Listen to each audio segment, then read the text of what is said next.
गावात गेल्यानंतर मी शेतात काम करत होतो. तोपर्यंत RRB ह्याचा मेनचा रिझल्ट प्रीचा रिझल्ट लागला. मी क्लिअर झालतो. कॉलेजला असताना कॉलेजची लाईफ जरा म्हणजे कधी कॉलेजमध्ये बसलो नाही एक दिवसही. वर्गात जर बसलो तर मॅडम म्हणायची की दोघं, मी आणि माझा एक मित्र होतो तुषार म्हणून, ह्या दोघांना जर बाहेर काढलं नाही तर आम्ही क्लासेस घेणार नाही. इंग्लिश कधीही सुधारलं नव्हतं. म्हणजे इंग्लिश भ्याच होतं. मला 10वीला गणिताला 92 मार्क होते, पण इंग्लिशला 65 होते. त्यातील 20 मार्क शाळेतून होते. आता मेन्स क्लिअर होईल का नाही याची गॅरंटी होती, कारण इंग्लिश माझं पहिल्यापासूनच खराब आहे. एवढं खराब आहे की दॅट इज असले शब्द मी सुरुवातीला 2021ला आणि 22ला काढलेत मी एकदम. त्या तालुक्यामध्ये छोटंसं गाव जाखले. त्या छोट्याशा गावामध्ये 7 जणांचं सिलेक्शन आतापर्यंत IBPS आणि वेगवेगळ्या परीक्षामार्फत झालेलं आहे, ज्यामध्ये इन्शुरन्स सेक्टर असेल, बँकिंग सेक्टर असेल, त्यासोबतच LIC असेल, गव्हर्मेंट ऑर्गनायझेशन्स असतील.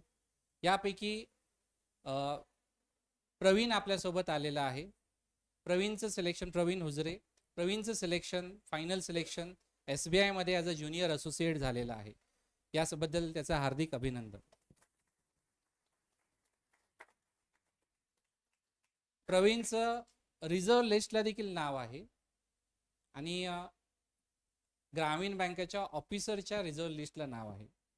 सो आय थिंक त्याची ती लिस्ट क्लिअर होऊन जाईल आणि त्यासाठी महाराष्ट्रामधून त्याने फॉर्म भरलेला. महाराष्ट्रामध्ये फक्त 100 जागा भरल्या गेलेल्या आहेत आणि EWS मध्ये आय थिंक फक्त 10 जागा आहेत आणि याच्यामध्ये तो रिझर्व्ह लिस्टला आहे. सो कदाचित ती फ्युचरमध्ये क्लिअर होऊन जाईल. ती देखील एक फार मोठी अचीवमेंट आहे. सो प्रवीणने प्रिपरेशन 2021 साली सुरू केली होती आणि 2025 म्हणजे जवळपास 4था अटेम्प्ट म्हणता येईल. सो इतका वेळ का लागला आणि तुम्ही जे ॲस्पायरंट्स आहात, तुम्ही कोणत्या मिस्टेक्स अवॉइड केल्या पाहिजेत, त्यांनी ज्या केल्या त्या तुम्ही केल्या नाही पाहिजेत असं त्याला वाटतं, ते तुमच्यासोबत शेअर करावं आणि त्याची जर्नी जी आहे ती तुमच्यासोबत शेअर करावी.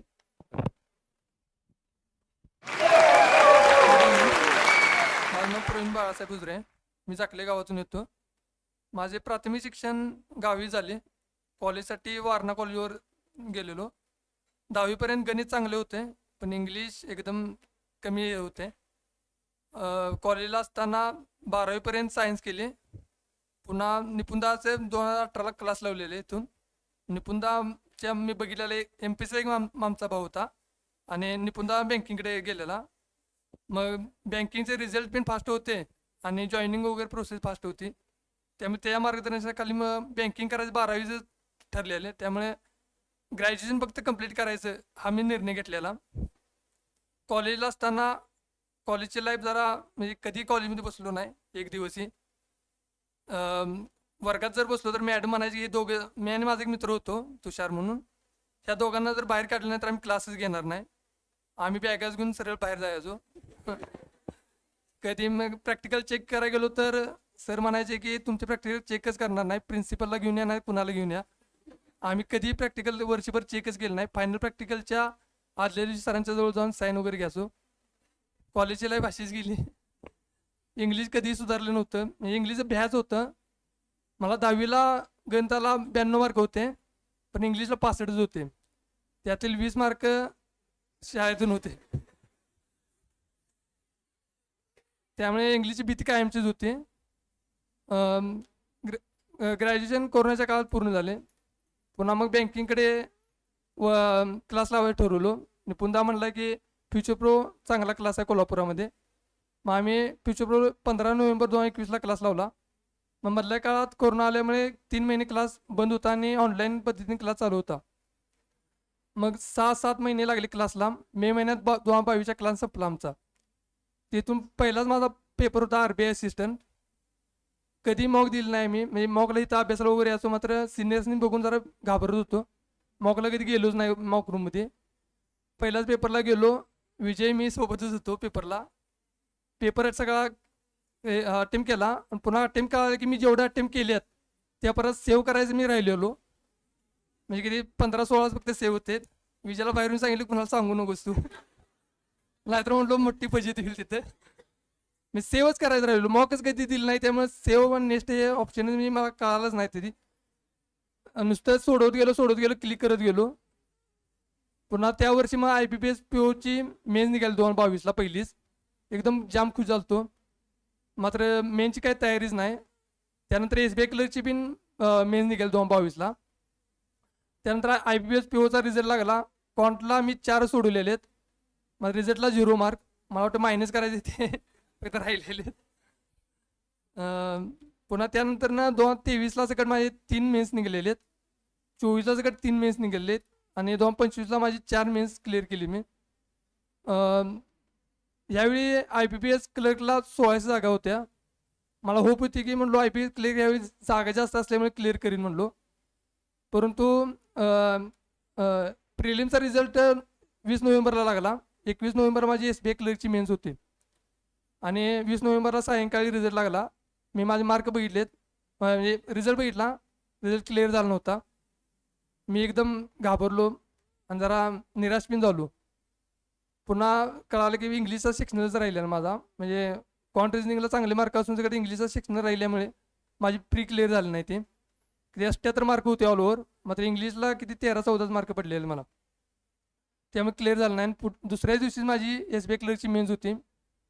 मी त्या म्हणजे रात्री मला झोपच लागली नाही पूर्ण रात्रभर. दुसऱ्या दिवशी तर सकाळी 7:30ला मेन्स होती. पोपट आहे, मी रूम पार्टनर आहे, पोपट मागच बसलाय. पूर्ण झोप लागली नाही रात्रभर माझी. आणि दुसऱ्या दिवशी गेलो मेन्सला, निराशच होतो एकदम म्हणजे एकदम निराश की की काय होणारच नाही म्हणून दिलो. परंतु इतक्या वर्षात घेतलेल्या महिन्यात कधीच कुठं जात नाही. म्हणजे निराश जरी झाला असला तर पेपरला बसल्यानंतर पेपर ज्या समोर येतोय त्यानुसार आपण सोडवत असतोय. इंग्लिश सेक्शनल डिफिकल्टीज गेला ह्या वर्षी सगळं. मग परंतु करंट अफेअर्स आणि ते चांगलं असल्यामुळे आणि कॉन्ट्रेजन चांगले असल्यामुळे मला चांगला गेला, सगळ्यांच्या बरोबर चांगला पेपर गेला. परंतु इंग्लिश अवघड गेलं. त्यानंतर 22 नोव्हेंबरला लगेच RRB POचा प्री होता आणि ते पण ते 20 नोव्हेंबरला जो IBPS क्लर्कचा प्रीचा रिझल्ट लागलेला ते माझ्या डोक्यातून गेलं नव्हतं. माझे 55 अटेम्प्ट झालेत. त्यानंतर पेपरच नव्हता लगेच कोणता. मी रूमवर राहायला तो, मी गेलो गावीच गेलो, 15-20 दिवस गावात होतो, आलोच नाही मी परत. काय IBPS क्लिअर माझी जास्त होप होती की आपण यावर्षी क्लिअर करायची म्हणून. गावात गेल्यानंतर शेतात काम करत होतो. तोपर्यंत RRB ह्याचा मेनचा रिझल्ट प्रीचा रिझल्ट लागला. मी क्लिअर झालतो. पुन्हा मी अभ्यासासाठी पुन्हा कोल्हापूरला आलो. 28 डिसेंबरला माझी RRB POची मेन झाली. सगळ्यांचे नंबर कोल्हापूरला, माझा तेवढा पुण्याला एकट्याचा. म्हणून माझ्याच नशिबात लिहिले काय तर असं काय तर.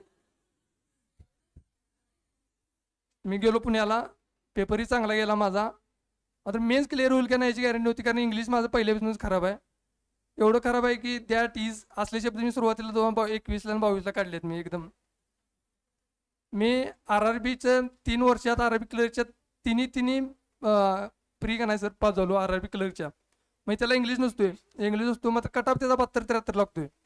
मी सलग 3 वर्ष सर क्लिअर केले ते RRB क्लर्कला, कट ऑफ जास्त लागून सकट, कारण त्याला इंग्लिश नाही.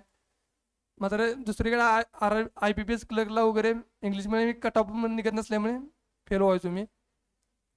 मग ह्यावेळी RRB क्लर्कच्या POला सकट मी मेन्स क्लिअर केली आणि इंग्लिशला मी 16 मार्क आहेत सेक्शनल, 16 पॉईंट काय तर आहे समथिंग, आणि मला 17 आहेत. हे काठाच मी ती मेन सगळं क्लिअर केली आहे. मग सरांच्याकडे इंटरव्ह्यू लावलो आणि सर म्हणले, सरांचा पहिलाच प्रश्न होता की तुझी काय बाहेर जायची तयारी आहे का नाही. सर म्हणलो, म्हणजे महाराष्ट्रात फॉर्म भरलेला मी RRB POचा. मग सरांना म्हणलो, सर जर मला चान्सच मिळत असेल महाराष्ट्रात काम करायचा तर मी फॉर्म म्हणलो बाहेर का भरू. आणि सरांच्याकडे इंटरव्ह्यू वगैरे तयारी चांगली करून घेतली.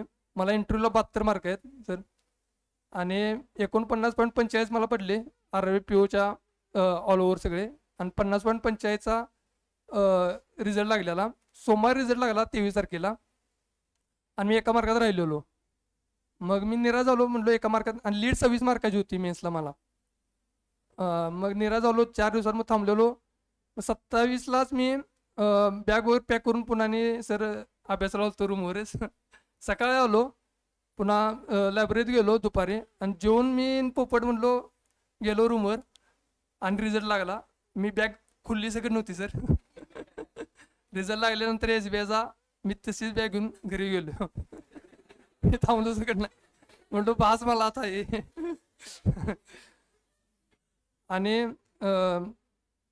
SBIचा रिझल्ट लागल्यानंतर आता अजून एक अरेबिक क्लर्कची सर मेनचा रिझल्ट बाकी आहे सर माझा. हो, एवढीच माझी जर्नी.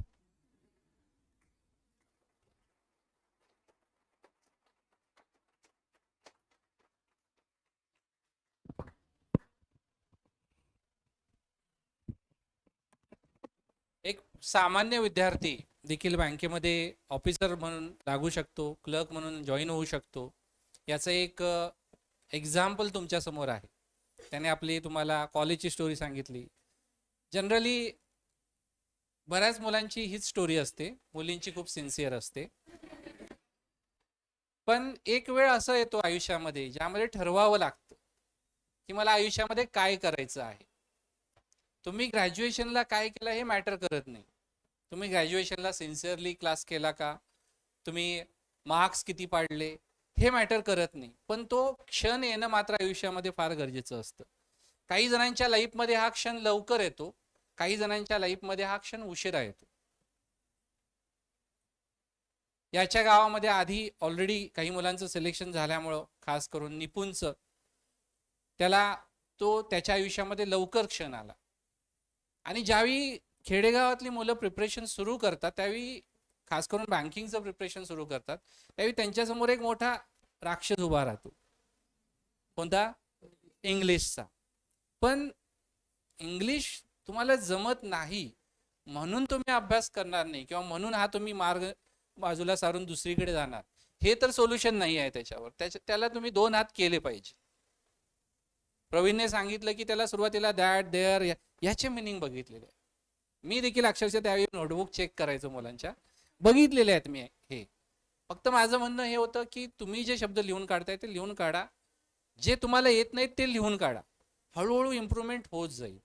वेळ लागतो पण इम्प्रूव्हमेंट होते. तुम्ही जस्ट इमॅजिन करा की ज्या मुलाला, म्हणजे हा एकच नाही आहे प्रवीण एक्झाम्पल, अशी भरपूर मुलं आहेत ज्यांना अगदी बेसिक वर्डचं मिनिंग माहीत नव्हतं, पण त्यांनी एक मोठा या इंग्लिशवर विजय मिळवलेला आहे. यांच्यासाठी माझ्या मते कट ऑफ क्लिअर करणं देखील फार मोठी अचीवमेंट आहे. कारण ज्या बॅकग्राऊंडमधून ही मुलं येतात आणि ज्या एवढ्या ऑल इंडिया लेवलच्या एक्झाममध्ये, कॉम्पिटिशनमध्ये उतरतात आणि सगळ्यांना बीट करून पुढे जातात, खरंच हे कौतुकास्पद आहे. आणि प्रवीणच्या सिलेक्शनबद्दल त्याचं हार्दिक अभिनंदन आणि पुढील वाटचालीस शुभेच्छा. थँक्यू.